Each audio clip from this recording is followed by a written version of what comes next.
Chapter 5. Kinabukasan, nahinanap ni Gina si Mang Jess. Pinaliwanag niya ang pangyayari. Ito na ang kumakatawan sa kanya sa pakikipag-usap kina Mother at Carlo. Madaling gumawa ng check ang producer sa halagang 100,000 para kay Gina. Gina, huwag mo munang awasin ng para sa akin.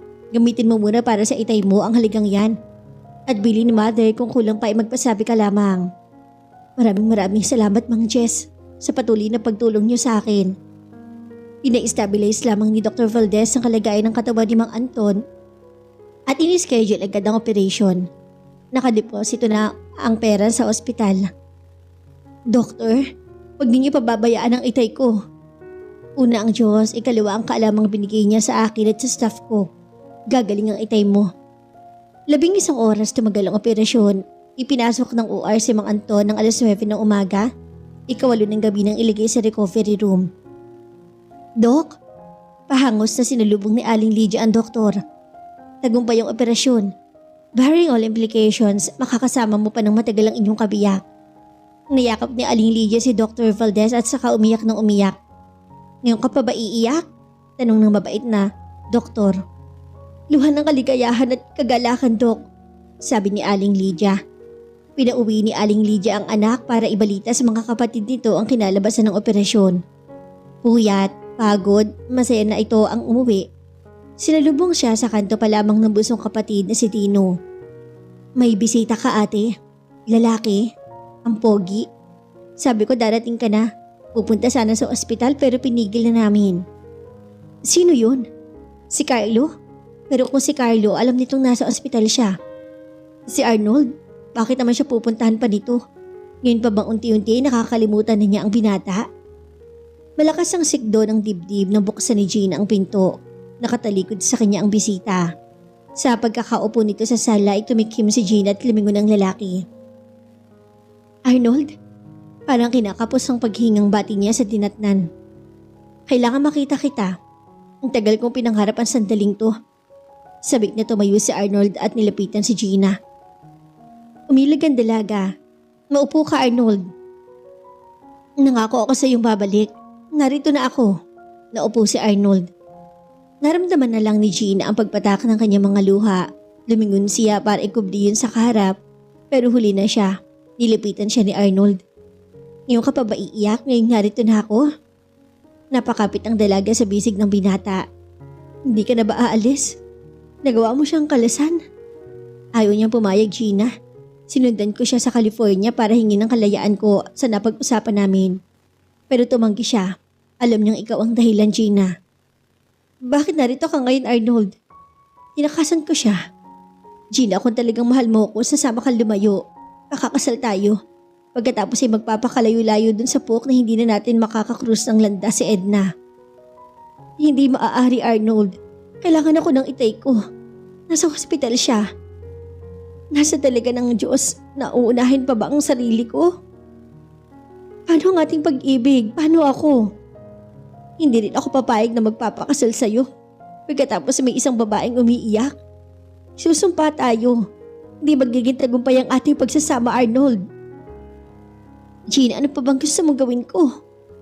Nangilid na rin ang luha ni Arnold sa pangingipospos. Arnold, padaing na tawag niya sa pinakamamahal at nag-uumiyak na napakayakap dito. Mahigpit din ang ganting yakap ng binata. Hinalik-halikan ang buhok ni Gina at kapwa sila lumuluha. Ano pa bang dapat kong gawin, Gina? Umiiyak na umiling ang dalaga. Habang nakasabsab sa dibdib ni Arnold, pinabayaan ng binatang umiyak sa kanyang dibdib si Gina. Nang maramdaman niyang payapa na ang damdamin nito ay tinawag niya. Okay ka na? Kumala si Gina sa pagkakayakap sa kanya. Tiningala si Arnold pati ang ngiting tumango. Pag-uusapan natin ulit ang proposal ko kanina. Umiling si Gina. Malungkot. I'm sorry, Arnold. Talagang hindi ko magagawang sumama sa iyong ganyan ng sitwasyon. Maghihintay pa ako ng ibang araw. Magbalik ka kapag malayang-malaya ka na sa iyong kasunduan ninyo ni Edna. Gina? Tumayo ang dalaga at pinahid ang mga luha niya sa pamamagitan ng likod ng kanyang palad. Nakapagpasya na ako, Arnold. makakapaghintay pa ako. Mabigat ang kaloobang tumayo si Arnold. Hinalikan ng marahan si Gina sa mga labi at laglag ang balikat at tumalikod. Naiwan nagsisimula na namang pumatak ang luha ng dalaga. Isang linggo pagkaraan ng operasyon ni Mang Anton, nakakaupo na ito sa gilid ng kama. Gusto na nga maglakad-lakad. Anton, hindi pa pwede. Kailangan mo pang magpalakas ng husto. Aba, puso yata ang ginagamot sa'yo. Makinig ka naman ng humaba pa ang buhay mo para sa amin ng mga anak mo.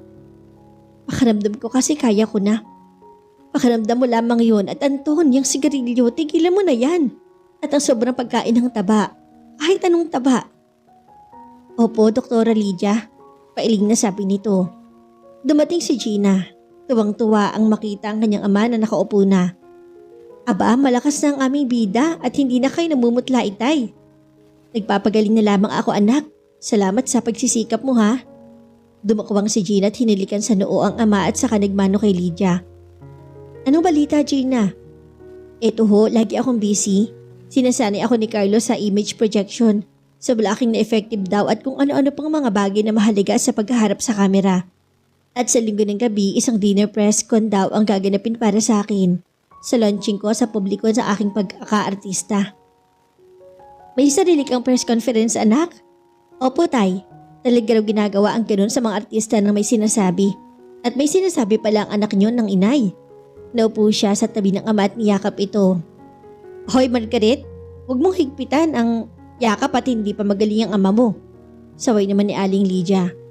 Sorry ho, natutuwa lamang ako sa magandang kapalarang naging maamo sa atin. At kailangan natin magpasalamat sa kanya, Lydia. Gina, kaya sa paglabas ko, magpapamisa ako. Maghahanda tayo. Isigaw natin sa kanya ang ating taos-puso na pasasalamat. Matutupad, Anton. Pangako naman ni Aling Lydia. Malaking tulong ang masayang hanap buhay ni Gina para sa kanyang bawat maghapon ay hindi kasing lungkot ng kanyang mga gabi. Sa pag-asam niya kay Arnold, umaari lamang na huwag na maggabi. Puro liwanag na lamang para subsob siya sa pagganap kung hindi sa radyo sa telebisyon. Minamadali na nga niyang araw para makapagsimula na siya sa pelikula. Kahit na kapag naiisip niya si Carlo ay napupuno ng pag-aalala ang kanyang puso. Gina, ngayon na ang last recording session mo.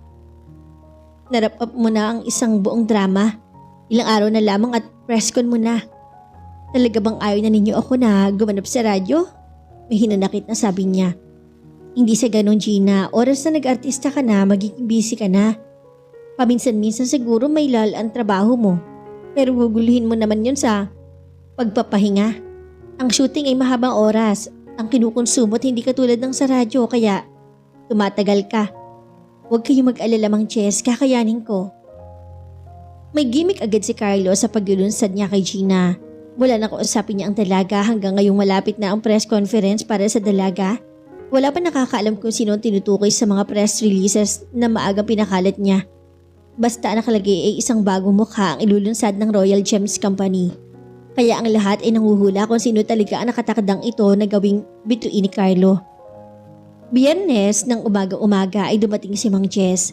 Dala ang kanyang cocktail dress na isusuot sa press con. At narito ang instructions, Gina. 1 o'clock ay nasa parlor ka na raw ni Ricky. May instructions na roon to give you the works. Tapos babalik ka rito para magbihis. Pag-aralan mo na raw ang pagsagot-sagot sa mga reporters. Pilitin mo raw mapamahal ka sa mga yun. Pagkatapos mo mabihis, susunduin ka rito ng limousine ng producer. Maliwanag ba? Opo, Mang Jess. Hindi pa natatagal ang umaalis si Mang Jess nang dumating naman si Lou. Tuwang-tuwa to. Artista na talaga ang kaibigan ko. Baka naman mawawala ka rin mamaya. Ipapasundo kita sa kapatid ko. Naku, wag na, Gina. Kami na lang ni Obet ang pupunta. Okay na okay nang talaga si Obet, ha, Lou? Oo naman. Nakakapagpinta na nga ulit eh.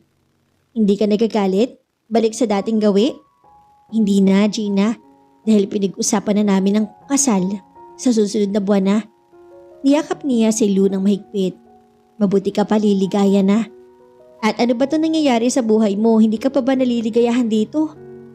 Maligaya, Lou. Pero ibang uri ng kaligayahan ang hinahanap ko. Na alam kong kay Arnold ko lang matatagpuan. Humalas na siya sa kaibigan. Kalimutan mo na yun.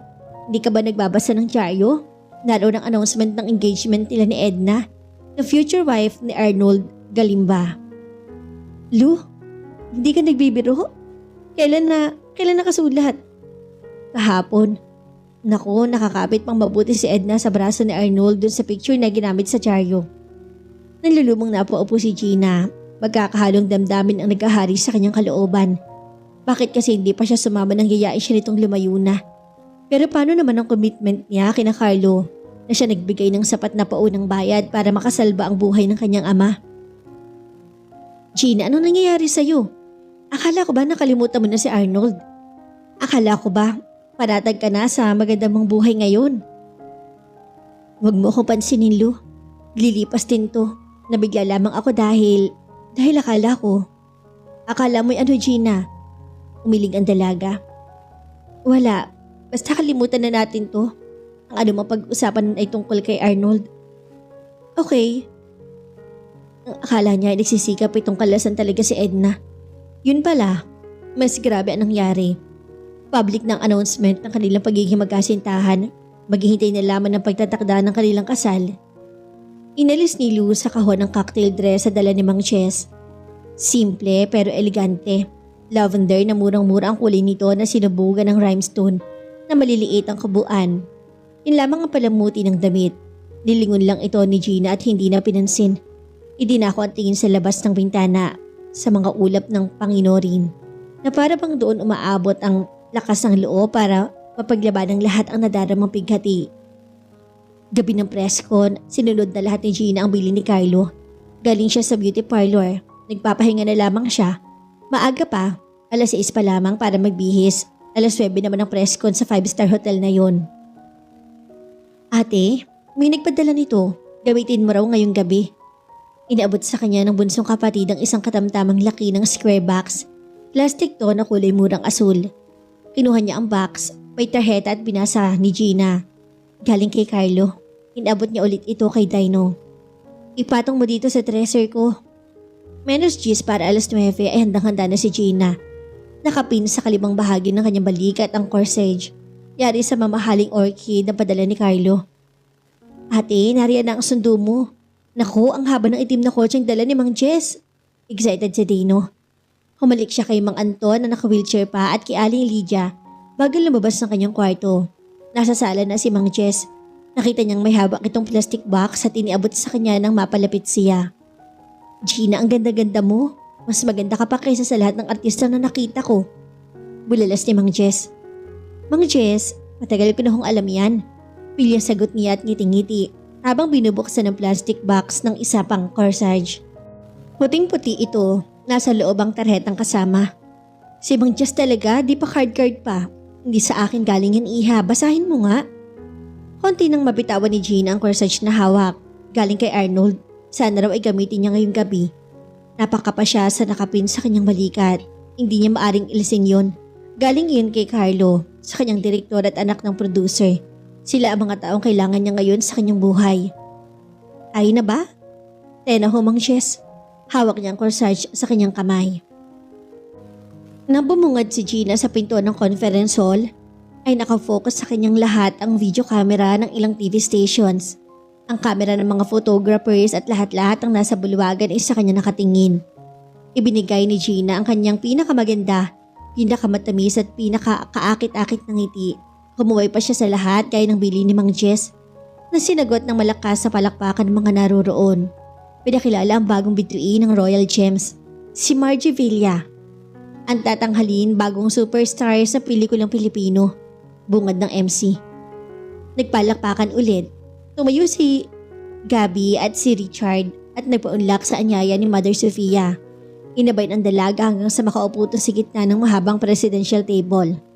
Naupo rin kaagapin ng dalaga sa magkabilang tabi niya ang dalawang higanting bituin ito ng Philippine movie at lalong lumakas sa mga palakpak. Hindi tumigil ang pag-islap ng mga kamera. Nagpista talaga ang mga photographers mula sa iba't ibang pahayagan at magazine. Nang magsawa ang mga to ay napahay na si Mother Sofia. Sagana sa pagkait-inumin. Habang kumakain ng mga reporters ay ligid si Angie, ang masipag na sekretary ni Mother Sofia. Sige ng pamumudmod ng press kit sabay bulong sa aabutan. Ingatan niyo ang kit, may laman. Nang tapos na ang karamihan sa pagkain, nagsalitang muli ang MC. Tinawag si Mother Sofia. Nagpahayag naman ito ng kanyang pasasalamat sa halos siyento-siyentong pagdalo ng mga movie press at kaunting background kung paano niya hinimok mula sa radyo at telebisyon si Gina na pasukin ng pelikula. Bagaman nasakit na ninyo kung papaano ka napapayag ang ating future na bida, gusto ko pa rin idagdag na ang kanyang pagiging likas na mababang loob. Ang sensyerong pakikipag-usap ang siyang basihan ko para sabihin sa inyo pa lang na siya'y tiyak na sisikat. Nagpalakpakan at medyo kinilabutan si Gina sa pahayag na yun ng kanyang producer. Si Direk, hiyawan ng mga tao at reporters. Tumayo naman si Carlo at itinaas ang dalawang kamay na animoy politiko. Saka kinuha ang mic na inaabot sa kanya. Medyo kinakabahan pa nung silyapan si Gina. Direk, halata ka na. Sigaw ng isa. Direk, pasikatin mo muna. Ago naman ng isang beach reporter. Namumula si Carlo. Tigilan niyo nga ang espekulasyon, friends. Bungad niya. Nakita ko lang ang potensyal ni Margie Villa at yan ang gagamitin niya ngayon. Ngayon ka lang kumursunada ng bibidahin si Alfie. Aw, Alfie, shut up. Ago naman ni Carlo. Hoy, tigilan niyo si Direk. Pabayaan niyong sabihin muna niya ang gusto niya. Nakatayo naman si Ethel Tibilen. Pagkatapos na nating ilang paso, ago naman ni Nando. At muling itinaas si Carlo ang kamay. Tumahimik naman ang lahat maliban sa kalansingan ng mga yelo at inilalagay sa baso. Tulungan niyo kami mga kaibigan na maipakita sa manonood ang isang talino na hindi niyo panghihinayangang tulungan. Hindi namin kayang gawing nag-iisa to. Kaya umaasa kami sa inyo, my dear working movie press. Yun lang at naupo na to, kasunod ang lalong malakas na palakpakan. Si Margie naman. Sigawan naman, iniabot ni Carlo ang mic kay Gina. Ngilitian niya to na parang sinabing, now, you're on girl. Gaya po ng sinabi ni Direk, sana ibigay niyo sa akin ang tulong at tiwalang magiging hagdan ko sa pag-akyat sa tagumpay. Asahan niyong hindi ako magbabago. Magsisikap ako makapasa sa pamantayang itinakda ninyo at ng movie audience. Maraming salamat po. Nakuha ni Jean ang simpatya ng movie press. Masayang-masaya si Mang Jess habang hindi magkamayaw ang mga reporters na nag-i-interview kay Gina. Ngayon ay kumpus na ang dalaga. Nasagot na niya ng buong husay ang mga tanong sa kanya. Nang umalis si Carlo at si Mang Jess sa kanyang tabi para kung may sagot siyang medyo alanganin ay maisalba ng mga to. Sa audition na ibinibigay sa kanila ng press ay nakawala ng problema si Gina. Enjoy na enjoy siya sa kanyang bagong trabaho ngayon. Hanggang sa umuwi siya ay masayang-masaya si Gina na hatid pa rin ni Mang Jess. Gina, good night. Panaginipin mo ang iyong tagumpay sa pelikula. Palagi ko isa na lamang ang kulang sa iyo at magiging well-rounded ka na sa mundo ng entertainment. Ano pa Mang Jess? Nasa bungad na sila ng gate ng bahay ni Gina. Ang maging ramp model na pag sumikat ka sa pelikula madali na lamang darating sa iyo ang alok. Mang Jess, nakakalula ang lahat ng to. Dahil mabuti kang tao at mabait na anak. Malas lang sa pag-ibig, pailing na sabi niya. Hindi pa tapos ang mundo mo kaya hindi mo pa rin yan masasabi, Gina. Anong malay mo? Isang araw biglang dumating si Arnold at wala nang balakid. Mang Jess, kayo ang aking anghel dito sa lupa. Sana naman magkatotoo ang inyong mga sinabi. Humalik siya sa pisngi ni Mang Jess. Ito naman ay humalik din sa kanyang noo bago tuluyan ang umalis.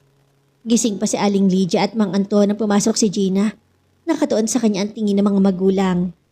Kumusta ang affair? Tanong ni Mang Anton. Mabuti po. Naku, nakita ko kung paano ako pinaboran ng mga movie reporters. Tuwang-tuwang pagbabalita ni Gina sa mga magulang. Kung sakaling suswertehin, matutuloy na rin ang project nating pabahay anak. Nakangiting sabi naman ni Aling Lydia. Sigurado, Nay, sa susunod na pelikula iuukol ka ng buong buo ang pabahay natin, Nay. Itay. Sige nga anak, bago ka mag-asawa ipagpagawa mo muna ang mga kapatid mo ng bahay para na rin sa amin, Gina. Itay, kahit hindi niyo sabihin, saka hindi na siguro ako mag-aasawa muna. Pagyayamanin ko muna tong swerteng pinagkakalob sa akin ng Diyos. Nang matulog siya ng gabing iyon sa kabila ng magandang pagtanggap sa kanya ng movie press, ay nag-alala pa rin si Gina kung paano naman siya tatanggapin ng mga manunood.